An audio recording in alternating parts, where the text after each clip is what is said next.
Stoa is a digital campfire where we cohere in dialogue about what matters most at the knife's edge of what's happening now.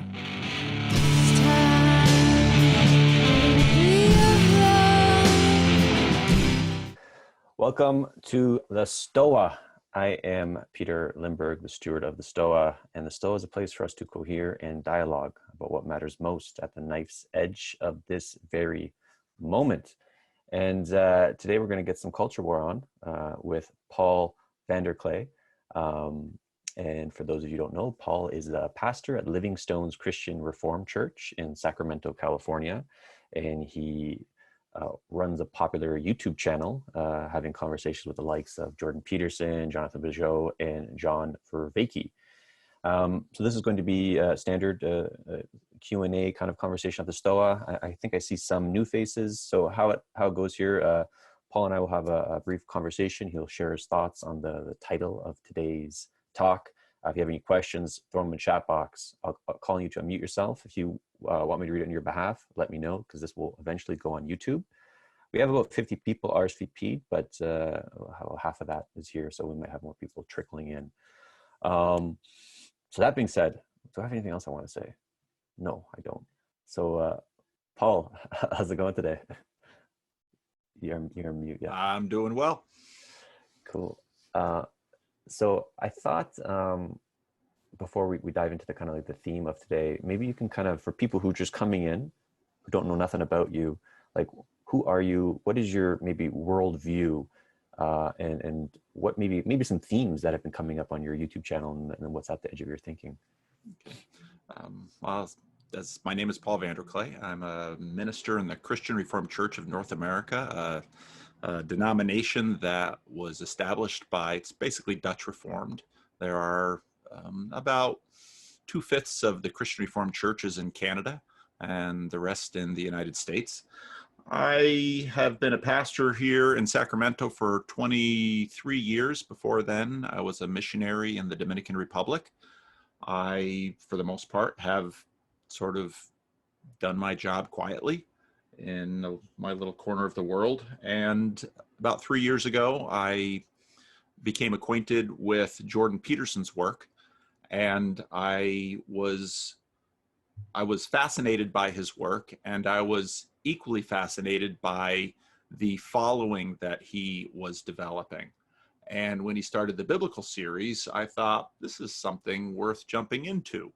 But by that point, he had about 300,000 subscribers, and it was already kind of a big thing to jump into. So I thought, well, I'll just add my 2 bits to the conversation on YouTube. And I hadn't really done much on YouTube, but thought I'll play with it and probably find some conversation partners.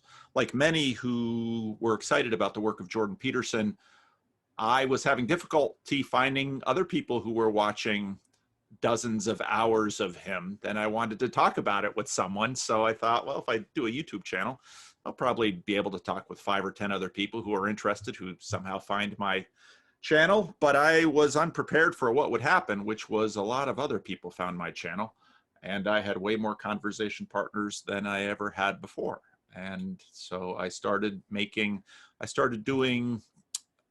conversations with people I wanted to talk with who were talking about this. And these were just random people who would contact me and want to have a conversation. So I started posting them on YouTube because I found the conversations were starting to repeat, and then discovered that there was an appetite for those as well. So I did some commentary videos, what I pretty much today call monologue videos.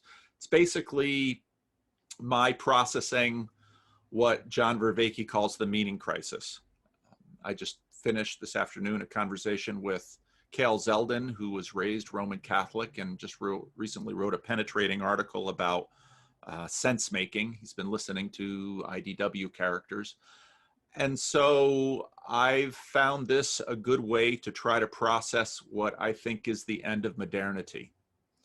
Now, modernity has been dying for 100 years already, but these things die slowly.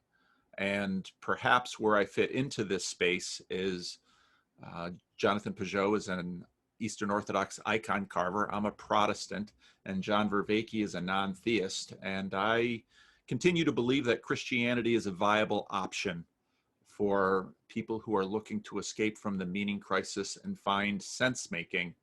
Yet, I think the church has continued to change throughout its 2,000 years and will continue to do so. The scary thing is that sometimes the church goes down dead ends, and you never quite know if you're pursuing a dead end until 50 or 100 or 200 years after you've done it. So I talk out loud on the internet, and some people listen and talk back, and that's what I do, besides being a pastor of a church.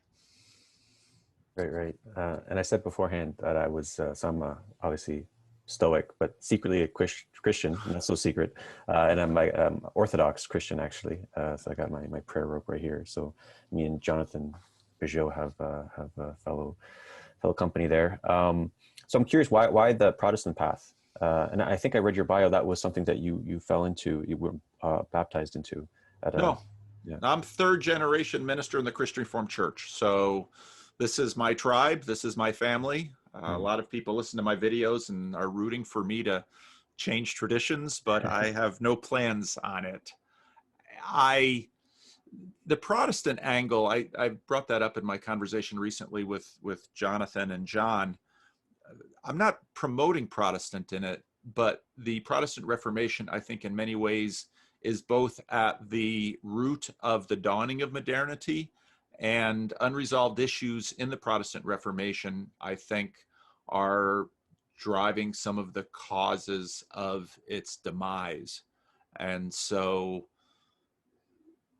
everyone in this current crisis have things that they need to work through, usually because of their own tradition. If it's a very ancient tradition like the Orthodox, well, there's the Roman Catholics have a lot to work through right now, and Protestants do it as well. In many ways, the different traditions work at different speeds. The Orthodox, a very slow speed, very ancient. Roman Catholic, a little bit faster. They're a little bit newer. Protestants are like squirrels all over the place, stowing nuts in different trees and often forgetting where they are. And so for the title of today's talk was being a Christian in Culture War 2.0. That's something I've written about. Peter Boghossian had a different take on it. So I'm curious if you have like any general thoughts on that, and maybe just any general thoughts, and I'll kind of have some follow-up. I think culture wars are good places for Christians. And the reason I say that is because Christianity's birth narrative happened in the midst of a very fierce culture war. The Jewish people are an amazing group of people who have fiercely resisted assimilation, and were doing so in the midst of heavy pressure from Rome and Hellenistic culture. And into that culture war, where just about everybody hated each other, Romans and anti-Romans could agree that the world was better without Jesus, and so they killed him. And in some ways, the rise of Jordan Peterson was directly a result of the culture war, because Jordan had been making the same kind of arguments for many years, and you can find them on YouTube. But the man and the moment found each other with Jordan Peterson.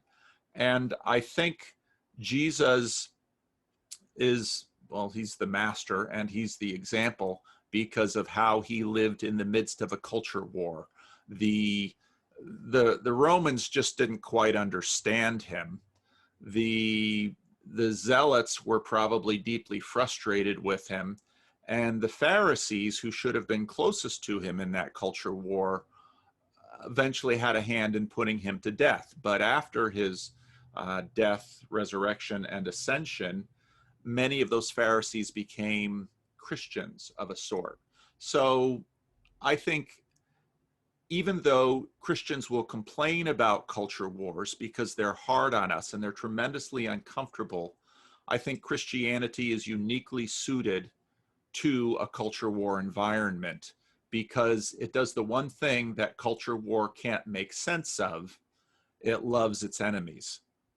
And whenever you have a war, that's the first thing to go, because both your allies and your enemies will say, this is the one rule that must not be violated. You must maintain your tribe. And so how do you do that in the heat of the culture war battle?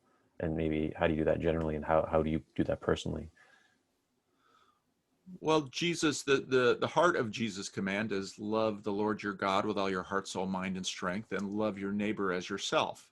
Now, the neighbor goes all the way up to and includes your enemies. And in the Sermon on the Mount, which is supposed to be Jesus' quintessential distillation of his message, people to this day cannot agree on what the theme of that message is. But right in the middle of it, Jesus makes the observation that God the Father brings rain and sun upon the righteous and the unrighteous. And then Jesus says, be perfect, do like him.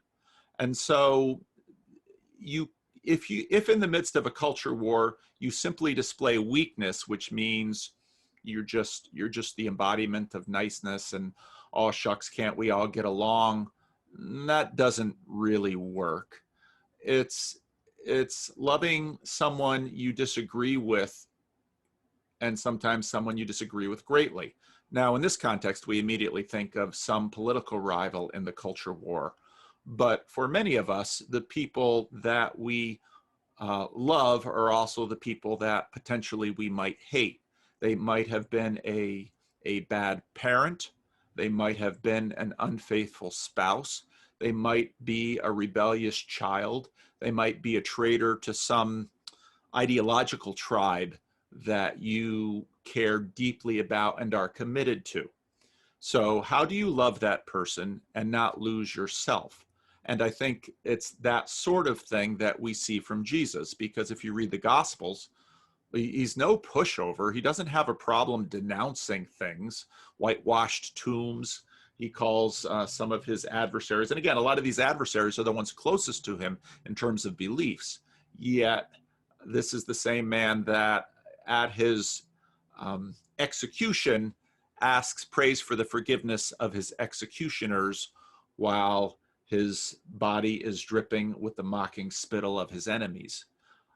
That is a powerful thing, and that is an enormous challenge, which you're looking for a meaning crisis. Well, if you try to walk that road, you will find meaning. So that's a pretty cool reframe, that the culture war itself is an opportunity to practice one's Christianity. Yeah, I think so. I will look at the origin story. Take a look at the culture war that Jesus was in the midst of, and then read what he does carefully. Really the side that he's closest to really wants to pigeonhole him. So Jesus, engage in our culture war. When I was raised in the Christian Reformed Church, raised in a preacher's, raised in a parsonage, the son of a preacher, went to Calvin College, and Calvin College's ethos was not so much, really try to contain the covenant faithful, but when you get to college, start thinking for yourself. And so I started reading the Bible really for the first time for myself, and I was immediately frustrated by all the stories about, why are they so hung up on what he does on the Sabbath and all these purity laws. Well, if you take a look at that culture war, all of these were the kinds of symbolic virtue signals that one did to position themselves on one side of the war or the other. And you find Jesus, in some ways, sometimes intentionally doing the impure thing. You read a story where he heals somebody on the Sabbath, and it's like, well, you couldn't have seen the guy the day before or the day after, or you couldn't have done it quietly in a corner. You had to do it right there in the synagogue with everybody watching just to tick them off. And, the one story where the friends of a paralytic drop him down into the middle of a crowd in a home, and he says, your sins are forgiven. He could have said, take up your mat and walk, and everybody would have said, well, that's the script. He immediately goes for the sins. And it's like, he knows exactly how to poke them, but he doesn't do it in a culture war way. And he is an enigma to everyone, including his disciples, but yet for 2,000 years, we can't seem to look away. So if you want to know how to live in a culture war, look at Jesus. The only caution I'll give you is that if you do what he did, you'll probably get what he got, which is dead. So if you don't believe in the second part of the story, which is resurrection, the first part might not make a lot of sense. Getting hung on the cross is the ultimate Christian practice. So I have a few more questions, but we've got a lot of stuff in the chat happening. Let's see here. Okay, David Jacobs, you have a question. If you can unmute yourself and ask it to Paul.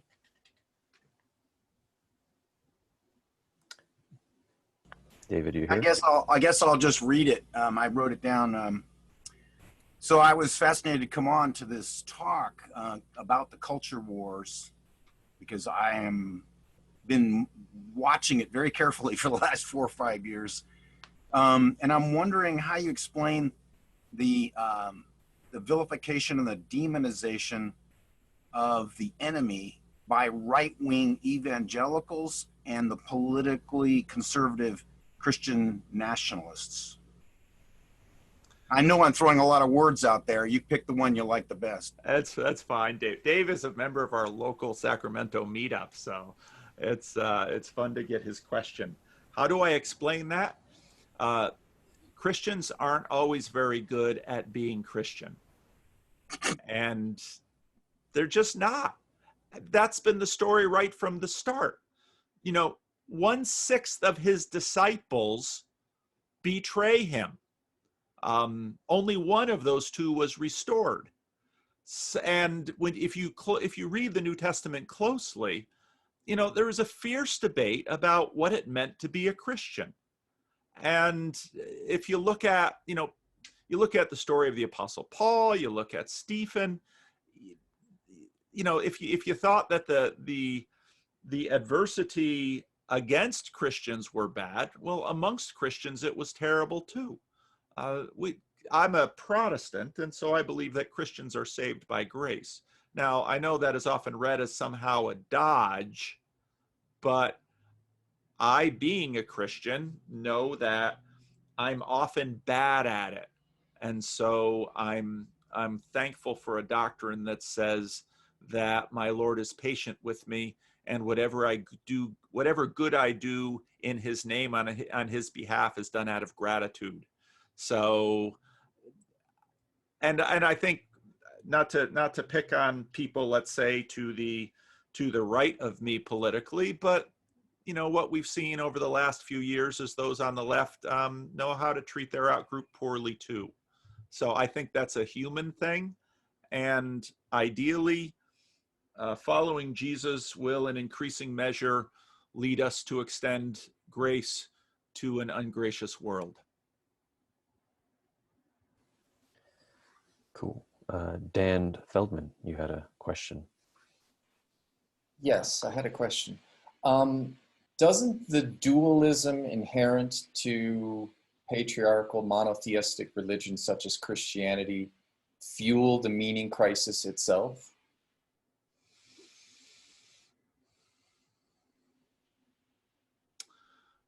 If you accept the terms patriarchal, depending on how you define it, I would argue that at least the meaning crisis as presented by, let's say, John Vervaeke, even if we take it as far back as we can, let's say to the 11th century, Christianity was still around 1100 years before then.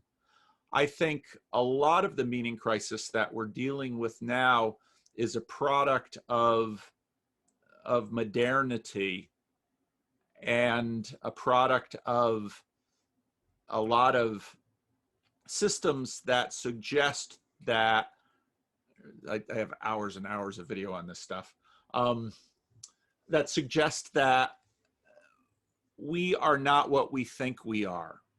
whether that is in a psychological frame, that there are things underneath us that are pulling the strings that our conscious self and this manifest image are unaware of, or if we look at that in an evolutionary biological frame where I think I'm acting this way, but it is all the tribalism of my ape ancestors that is actually manifesting itself out in these other ways.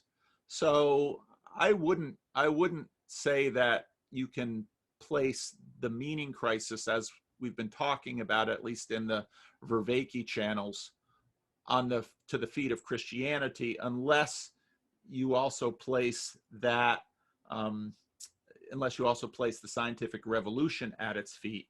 And I would also argue that the deconstruction of the patriarchy and almost all of the progressive ideas that we've seen in the last few hundred years also find their genesis in Christianity, because in much of human history, outgroups were simply enslaved and killed.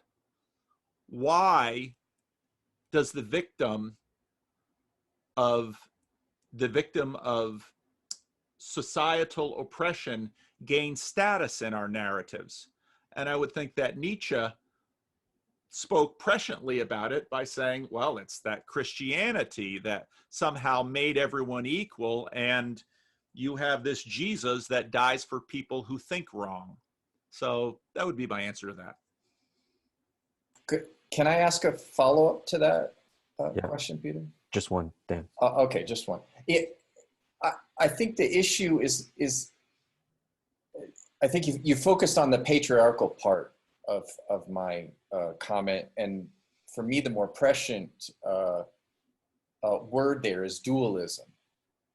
And from my perspective, is that having a God be somehow separate, and also from my understanding, I'm not a Christian or anything for that matter. I'm probably a non-theist, perhaps. That the disconnection from nature that I think is inherent in Christianity is kind of that core of that dualistic division. That's a great point and a great question.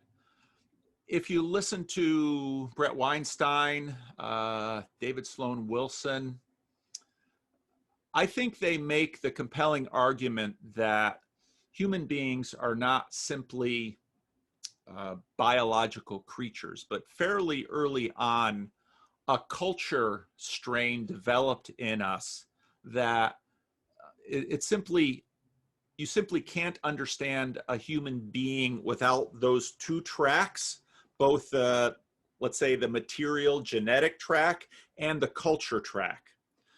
I don't think humanity is going to get away from dualisms because of our two-track nature, because that culture track has become so deeply embedded and entwined in the genetic track that if you were to, I mean, science fiction plays with this sometimes. If you were to take a sperm and an egg and try to develop it completely apart from any human contact, first, you couldn't do it because you'd have to find a place divorced from it. But I don't think what you would arrive at is what we would call a human being. And I think that that culture track is, by virtue of it being thought-based, immaterial, logos-based, I don't think we're going to ever get away from dualisms as human beings if you buy the evolutionary biologist argument about what human beings are.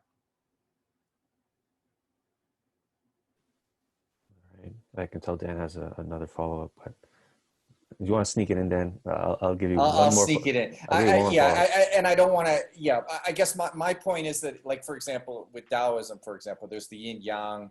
The Taoists clearly saw poles, but they spoke of them as in dynamic, a mutual dependency between them. And I think that in much of Western civilization, and I think Christianity played a big role in this, that the mutual dependence was not emphasized. I agree that there's always going to be an up and a down and this sort of thing, just like the Taoists do, but they emphasize this dynamic balance and interplay between the two that can never be escaped. And I think in Western culture, we tend to, with Descartes, we decapitate, we separate, we dissect, we vivisect. And I think that's something that makes us a bit different in that sense. And I think what you're pointing to is a lot of the conversation that I've been having with John Vervaeke and Jonathan Pageau, because, and I actually think, so one of the things that I've after watching Jordan Peterson and Sam Adams debate, I think part of what happened to the implicit definition of God was that God got bifurcated. And so our assumptions about Christianity have sort of, and I think, again, the Protestant Reformation has a lot to do with this, because with the move away from sacraments with Luther, faith became a very psychological thing and God became a very other thing. Whereas if you say, look at the angel's cry in Isaiah 6, holy, holy, holy is the Lord God Almighty. That's as high as you can go. The whole earth is full of his glory. And so I think part of what we see in the Hebrew scriptures is that, ironically, Christianity develops, as many have said, somewhere between Jerusalem and Athens, but the Jerusalem side is the side that says of earth, this is our home.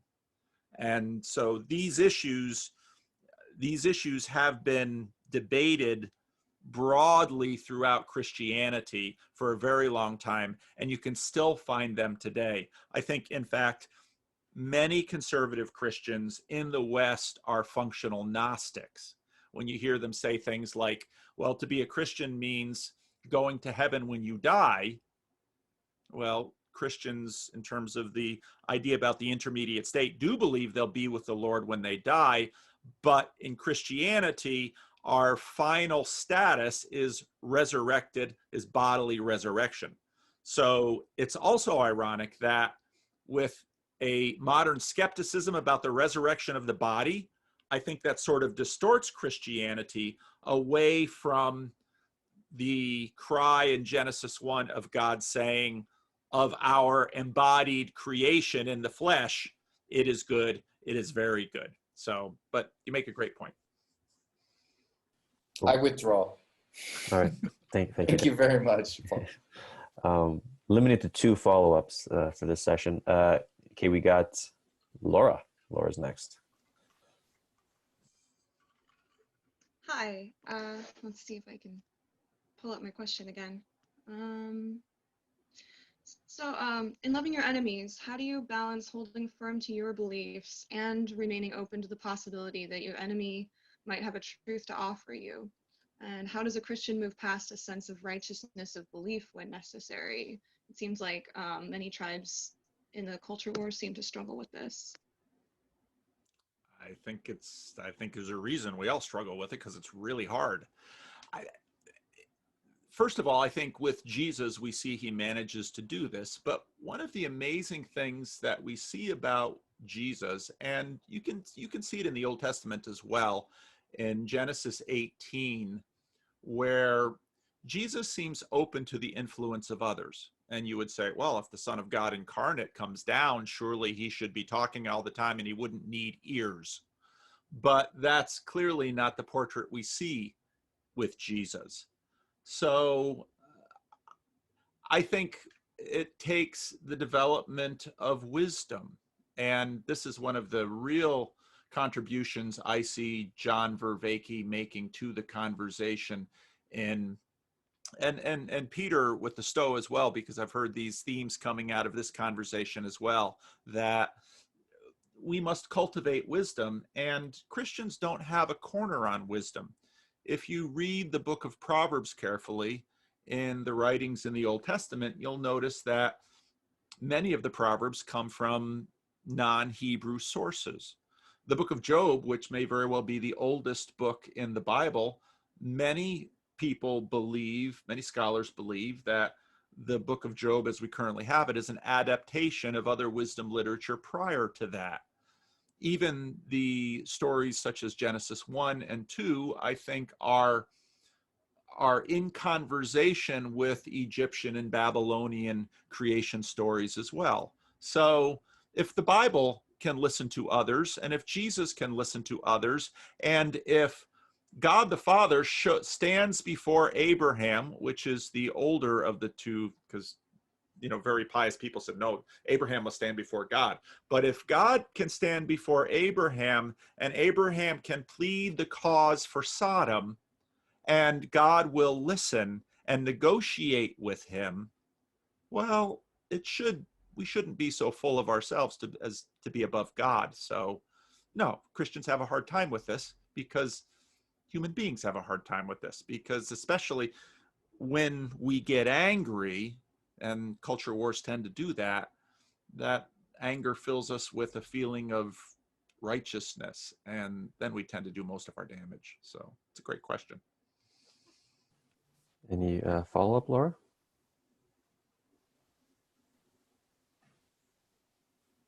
You're on mute. No, that was great. Thank you. Awesome. Aaron, you're up next. Hey, Paul. Great to talk to you. I'm friends with Mark Hoffman down in Alameda, and we were Wonderful. We were looking forward to having you back in March, I think it was, but it's great to finally have a chance to ask you a question. I think of platforms like the Stoa as being a kind of church. It's kind of a weird decentralized place where people meet up to sort of build community and engage in rituals and sense making. And you're engaging in this too with your online platform on YouTube. Do you see Christianity as moving more into this kind of strange online decentralized space, having kind of online churches where people come together from all over into little clusters like we're in right now? And do you see yourself as kind of being a pastor in this world right now? Do you have like an online church? Do you think of your platform as being sort of an online Christian church? I've recently started 2 new efforts in my channel, and I'm calling them Living Stones Online, because so many people can't go to church physically. And so we're going to try to do what we can to continue our community online. But the second effort I call Estuary, which I think when I listen to Peter's introduction to the Stoa, this is a very estuary-like space. And what I mean by estuary is that if you have a walled garden, which in some sense the church is, and it rains in your walled garden, if you don't bless the rest of the world with your water, no, you're going to establish a reservoir. And so Sacramento is right at the edge of the great California Delta, and you're at the other end of it. And so I think Christianity has always been in this space. It just hasn't done it well all the time.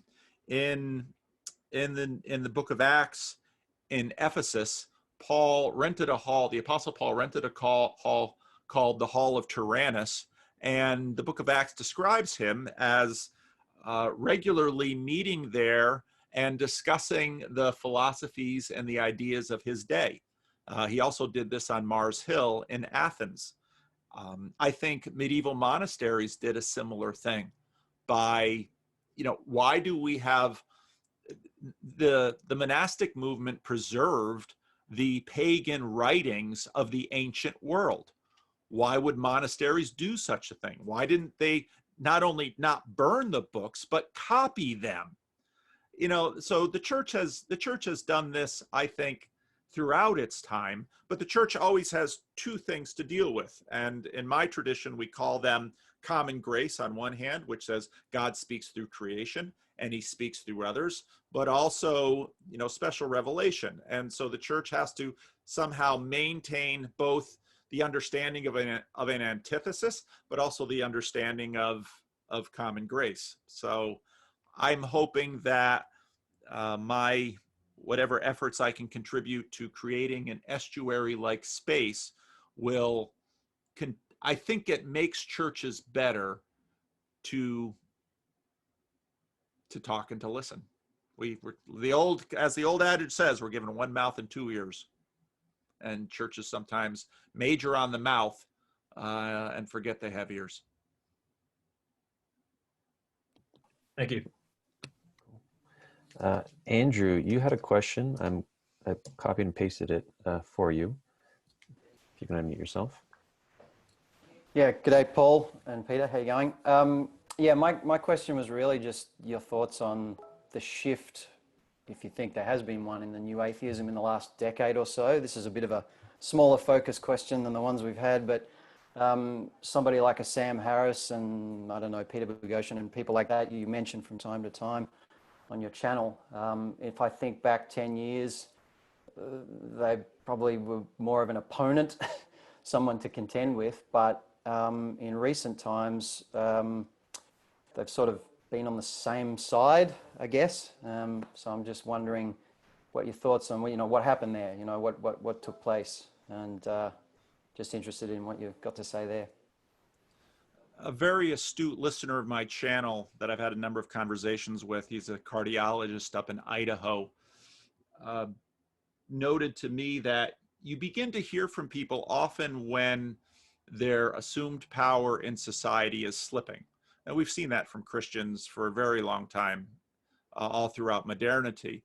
But his observation was that in some ways, new atheism reached its peak as they began to feel the pinch of modernity receding.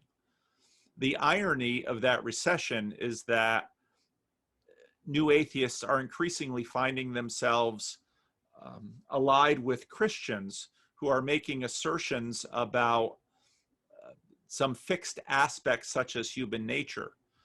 I think new atheists in some ways have a more difficult time because this type of losing feels new to them. I mean, for many years, Sam Harris would go on stage and he developed quite a following because, as some of the people who listen to me have said, every time Sam Harris would sort of mock and expose Christians, Christians didn't have an answer. Well, I had a conversation with James Lindsay on my channel a year or so ago, and I wasn't really aware of sort of the split of the Church of Atheism between, I would say, classical liberal atheism and atheism plus. And so that has happened. And yeah, it's produced some surprising things. One day on Twitter, I saw Peter Boghossian tweet, recommend my podcast to his following. And I thought, this is a strange turn of events where a man who writes a manual for creating atheists starts recommending my podcast. Either I've somehow lost my way as a Christian minister or the world is changing. And so I'm more than happy to have productive, honest conversations with new atheists. And obviously we have disagreement, but here I think John Vervaeke is a real example of someone with whom you can have differences, but have a really productive, honest conversation. And so again, if Christians are called to love their neighbors all the way up to and including their enemies, well, if new atheists are suddenly warming up to Christians, I've got no problem with talking with them too. Cool. Joe, you had a question that would be a good follow-up. I copied and pasted in the chat for you. Joe, are you there? I have a mouthful of Chipotle. Can you ask for me, please? Okay. Thank you. It'd be fun listening to it, but I will not. It's unchristian like to ask. Okay, so what does Paul Vander Klay make of human rights as a secular replacement for all people being made in the image of God? Holland makes the argument that it's just as faithful an idea as those found in the Bible, and I'm inclined to agree. I think Holland is right. Nicholas Waltersdorf, who's a philosopher, was one of my professors at Calvin College, has made a similar argument for years. I think it's, I don't know where else you find respect for low status outsider human beings beyond what you find in the Imago Dei, or the image of God, as we find in Scripture. Now, that being said, the people of God have not always lived that way. But it is, I think anthropology has borne this out. I was reading a book about the Navajo, noting how Navajo language, just like just about every other language of the world, they had two categories: the people and everyone else, Jew and Gentile, citizen and barbarian. This is completely common to humanity. And now suddenly, and you can see it in Jesus, and you see the Apostle Paul bringing it out completely, that here you have a God over all the earth, and all the peoples of the earth belong to him, not just a particular ethnic group. So yeah, I think human rights is directly downstream from Christianity. I think because of how secularity unfolded, there was a need to place it in this imagined religion-free zone, but I think those distinctions and definitions are also breaking down as modernity recedes. So yeah, I agree. Cool. I think this is Manus. I copied and pasted your question in the chat, if you can unmute yourself. Yeah, Paul, what is the most prevalent criticism against Christianity in the culture war, from your understanding, and what is your response to it in light of Christianity having a legitimacy in helping to alleviate the culture war? I think the dominant modernist, strongest dominant modernist argument against Christianity has been the problem of suffering.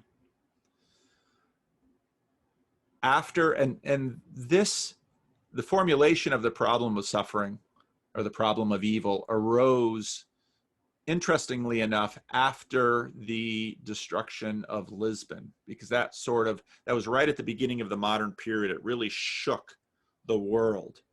Before that, calamities happened. You can read it in the book of Job. There's an ancient version of the problem of evil.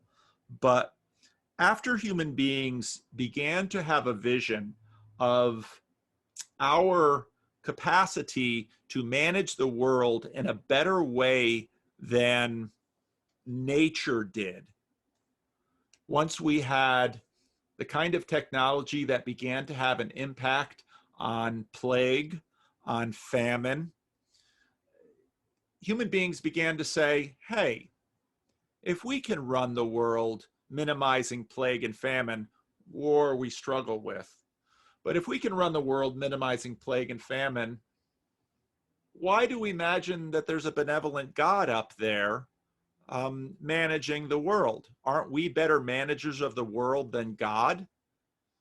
Nature is red in tooth and claw. We seem to understand how to save a human life, how to buffer our existence from flood and famine, and would have said plague, but this gets into the postmodern complaint, which is, well, maybe we're not quite as good at this as we thought we were. But I think that's the most powerful argument. And I very much understand when people say, I have difficulty believing in a God because there's just too much chaos and suffering in the world. And I don't imagine a good God would allow all of this to happen. I think philosophers like Alvin Plantinga have answered the question well, but pastorally, emotionally, if you're suffering, it's a powerful question. All right. Any follow-up, Manus? Yeah, just in terms of the response, I mean, I feel like you touched on the first part of that, but I'm not sure I connected with the second part of the question, which is, what would your response to be to it in the culture war? So if someone would say, all right, this is the problem we have with the idea of Christianity, this good God, like, look at all the suffering. Why should we listen to Christians? Like, what Christians have to say in the context of the culture war? Like, what would our response be? I think the dominant response of Christians has to be their lives. There's a great George Orwell had a great response to Joseph Stalin, who was, as we know now, in the 1930s, starved the Ukraine and Belarus in the name of the utopian vision he was pursuing. And well, if you want to make an omelet, you have to break some eggs. And George Orwell said, "Show me the omelet." And I think that's the challenge, because the power that we have, assigned to ourselves has filled us with ambition and enthusiasm, but it seems we often overreach.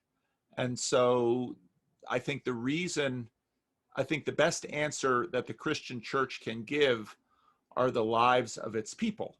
And again, if you go back to my first answer to David's questions, Christians often fail. And so the real command that Christianity marches under is Jesus' command at the beginning of the book of Acts. You will receive power from the Holy Spirit, and you will be my witnesses. So the degree to which Christians bear witness to Jesus is usually the degree to which others find his answers compelling. Cool. Paul, you just had a question. If you got to unmute yourself. Let me get on the right camera here. Hi, Paul. I was raised as a pastor's kid in a conservative Baptist church in a small town in Oregon. So in that context, hard right politics and religion were very intertwined. It's very hard to separate them. I was a pretty self-aware kid, but as I've become, 25 years since leaving that context, become a lot more, scientifically, socially, globally conscious, and have left the faith in that process. And for me, it's hard to separate those two progressions. Does that make sense so far? Oh yeah. Yeah. So what are some other frameworks that, and I assume I'm not the only one, what are other frameworks of ways to think about that progression of, I've gone from this place of being certain of everything I know to this place of not knowing, agnosticism, if you will, but in all other areas of my life. And it's very hard for me to psychologically separate those. I'm curious your thoughts on that. Yeah. There are a lot of people that I talk to who have stories like yours. It was interesting to me that Jordan Peterson seemed to trigger in a lot of folks with stories like yours a reconsideration of Christianity. I grew up in a home which was, conservative in terms of Christian belief. The resurrection, the virgin birth, the resurrection of Jesus, the second coming, all of those things, but wasn't politically conservative. So I think a lot of people, because these things were together, they kind of associated it, and it had become a whole. And so a lot of people have sort of deconstructed that and left other parts of it. So, yesterday today actually, I posted a conversation with a guy named Jesse whose story was very similar. He deconstructed. He's since found his way back. I think every tradition needs walls, but traditions that rely too much on the impenetrability of their walls, and I'm speaking about walls metaphorically here in terms of mental structures, tend to be weak when encountering other strong traditions. And I think this has happened to a lot of people. And I think as adults, we have to exercise stewardship over our beliefs and look for the truth and work through those issues, and probably be equally serious about deconstructing new beliefs as old. And so, there's a lot of folks with stories like yours, and that's happening in the Christian church all over the place. And so I would just encourage, I'm glad you're here in the Stoa, and encourage you to continue to pursue conversations with people who are wrestling with similar things. So, if Peter, if I could have one follow-up. Yeah. Yeah, I think you hit on all the right issues and the things I'm dealing with, and it's really only been in the last 6 to 12 months, I'd say within the last 12 months, that my dad and I have even had, transparent conversations about this. It's mostly just been the elephant in the room, which again, I know I'm not unique there. What are some, again, practical ways to open up that conversation space with him when it's clear it's a major source of pain for him, and I understand that and care about that. Yeah. I think kindness is important, patience, work hard on not being easily triggered. And in all likelihood, your father has to work on that too. In my experience, both of you probably want a restoration of your relationship. That might not be easy because he's going to have to work through some of his own beliefs. And I think people sometimes try to short circuit this, ironically, by pursuing sort of a propositional approach, which is what they've deconstructed from. Say, Dad, if you'd only give up these beliefs. Well, I don't think that's necessarily true. Again, right at the heart of Christianity is a man loving and dying for his enemies. If Jesus can do that for his enemies, surely it's a Christian goal to do that for our children with whom we have disagreements and with our parents. So I'd say keep working at it. And you can't do his work for him. So just work on your triggers. When he inevitably says something that triggers you, learn to forgive. And at that point, as a Christian pastor, I'd say, well, if you're learning to forgive, well, you're listening to Jesus, because it was Jesus who said, Jesus put such a high value on forgiveness. So I have, my best wishes are for you and your father, that you can restore the relationship and potentially have some productive, meaningful conversations about why you've made the decisions that you have. And he's also made decisions to stay with his faith. And so odds are both of you can learn from each other. All right. Let's bring us home with Joe's question. Joe, if you can ask your question and unmute yourself. This is Joe Pickens. Hi, Paul. Good to see you. Hi, Joe.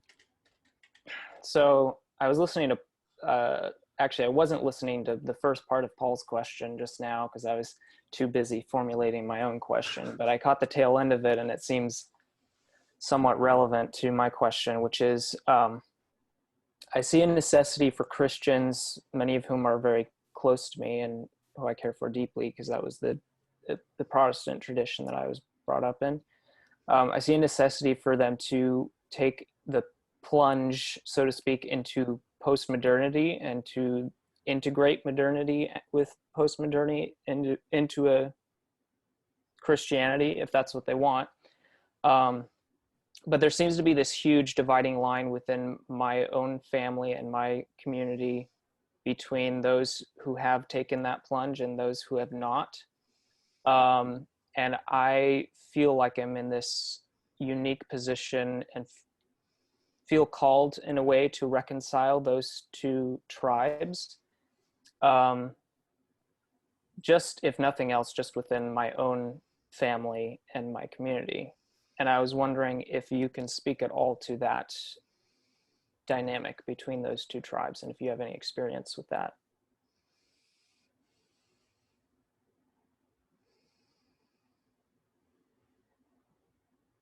It's never easy. And whatever good you wish for the other side, human beings usually aren't capable of necessarily delivering on those things.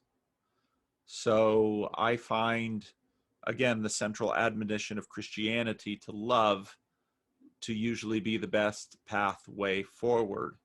figure out the best way to love both sides. Love has an amazing power to afford credibility to the person who is giving themselves for the other. These things take a long time, and so be patient. I also believe this work is difficult if you don't have a vivid faith in the sovereignty of God to accomplish difficult and hard things in our midst in response to our needs and requests. And so I recommend that as well. It sounds, and there are some ironies in this. Generally speaking, not always. Many traditionalists have a theology that affords this type of sovereignty and power given to God. People who are more progressive and contemporary, often more skeptical, don't have that resource to fall back on to give them encouragement. So much of life is learning to suffer. It really is. And I find a strong, vivid belief in God's goodness and sovereignty and presence when we ask him to be a tremendous help to bearing under heavy loads. And so if you're going to endeavor to do a difficult thing, figure out the kinds of resources you need to endure the kinds of suffering that difficult thing will require of you. I don't know if that makes any sense. No, that is helpful. Thank you. I especially liked the what you said about loving each side as best that I possibly can, and that giving a credibility to. I mean, it's just, you know, being the person that's at the center of Christianity sort of turns out to be the solution to a lot of answers. Yeah, well, that's really the program. But and it's astoundingly scalable. Can work in a public culture war, and it can work in a family fight, can work in a marriage, can work in a parent-child relationship. Yeah. Awesome. Yeah, so we're reaching our time that we have today. I thought that was a really awesome session, Paul. I really enjoyed that. Any closing thoughts for us? Well, I'm, you know, I've been talking about what I call estuary, and it seems like you're doing a very similar thing here in the Stoa. You're having meaningful, open-ended conversations across culture war lines. So blessed are the peacemakers. So more power to you. Thank you, sir. I'd love to have you back on at the Stoa. If everyone in this chat would like to continue with this conversation, you can go to the Discord. If you haven't signed up already, just go to the rules section, give it a thumbs up, and you get access to the videos, and you just jump on a video chat if people want to continue this conversation. To plug a few events, so we have Dave Snowden, the founder and the discoverer of the Cynefin framework and the chief scientist officer of Cognitive Edge. He's like the sense-making like superstar, and he's the sense maker in residence at the Stoa for the month of September. The first session is tomorrow. That's naturalizing sense-making. You can check that out. And then, Paul, we have a street epistemologist coming in next week using street epistemology during Culture War 2.0. Should be interesting. Should be interesting. We can set up an exchange maybe between you and Anthony Magnabosco. That's Monday, whatever September 8 is, I don't know what that is, at 6 p.m. Eastern time. You can RSVP there.